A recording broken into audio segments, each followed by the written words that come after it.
Pudrat shartnomalarini hisob kitobida qiynalyapsizmi?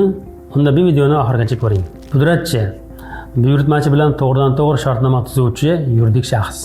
Subpudratchi pudratchi bilan shartnoma tuzib, qurilishning bir qismini bajaruvchi yuridik shaxs. Qurilish ta'mirlash sohasida ko'pincha pudratchi tashkilot, subpudratchi tashkilotlar yordamida loyihani amalga oshiradi. Bu holatda buxgalteriya hisobi aniq, hujjatli va ikki tomonlama muvofiqlashtirilgan bo'lishi shart. Pudratchi va subpudratchi o'rtasidagi hisob-kitoblar bo'yicha buxgalteriya yozuvini ko'rib chiqamiz. Pudratchi subpudratchidan xizmat qabul qilganda debet 2010, kredit 6010 buxgalteriya protkasi beriladi. Va ushbu xizmat bo'yicha to'lov amalga oshirilganda debet 6010, kredit 5110 buxgalteriya protkasi beriladi.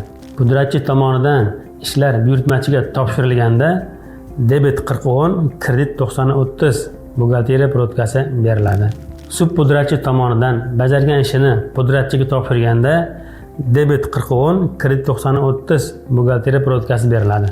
Bu yerda buxgalterlar asosan har bir ishni dalolatnoma bilan tasdiqlanganligiga va xarajatlar smet asosida sarflanganligiga e'tibor berish kerak. Pudratchi va subpudratchi o'rtasidagi munosabatlarga kelgusidagi buxgalter kursimizda batafsil to'xtalib o'tamiz.